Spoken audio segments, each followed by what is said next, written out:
Hai, kenalin aku Hotrani Sinaga, seorang ibu rumah tangga dengan 2 orang putri. Dalam 30 hari ke depan, aku akan menceritakan kisah-kisah ataupun luka masa lalu yang pernah aku alami dan bagaimana aku survive ataupun sembuh dari luka tersebut. Oke, kita awali dari ceritaku di saat aku duduk di bangku kelas 4 SD. Dan saat itu aku mengalami bullying dari teman-temanku karena dari namaku yang hot. Jadi banyak yang mengejek namaku itu hot panas, ada yang mengejek hot dog, ada yang mengejek hot seksi, dan lain sebagainya.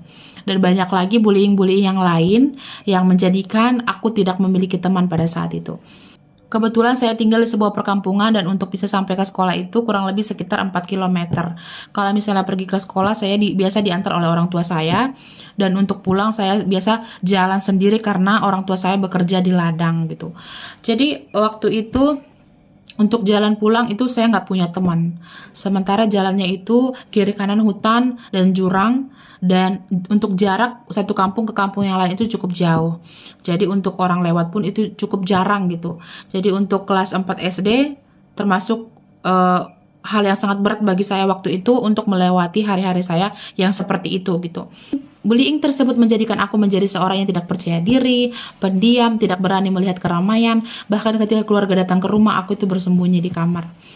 Aku tidak mengerti bagaimana cara mengendalikan diriku, yang jelas aku merasa tertekan, aku merasa terintimidasi, aku merasakan penolakan di kalangan teman-temanku.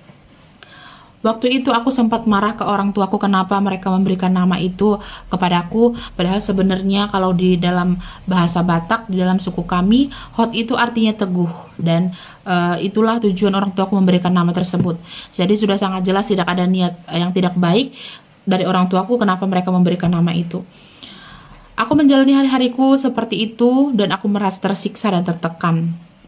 Lanjut ke jenjang SMP, aku juga mengalami hal yang sama, yaitu bullying, dan banyak teman-teman yang mengejek namaku juga.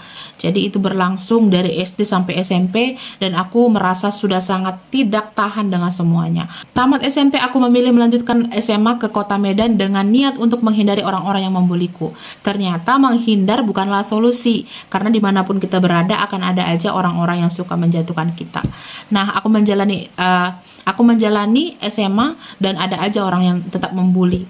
Tapi karena mungkin aku sudah lebih sedikit dewasa di masa SMA ya, dan juga jauh dari orang tua, dan aku harus berusaha untuk mengendalikan diriku sendiri, akhirnya aku beranikan diriku untuk tidak terlalu terpuruk dalam tekanan.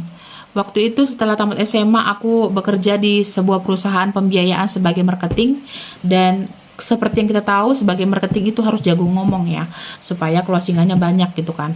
Nah, dari situ aku mulai belajar untuk berkomunikasi dengan orang lain, untuk berhadapan dengan orang banyak gitu. Jadi dari situ aku memutuskan untuk kuliah karena perusahaan pembiayaan ini tidak mengizinkan bekerja sambil kuliah. Akhirnya aku memutuskan untuk resign.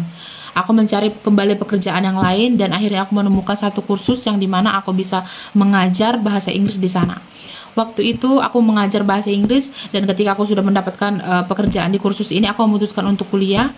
Nah, aku mendaftarkan diriku kuliah di salah satu universitas dengan jurusan pendidikan bahasa Inggris.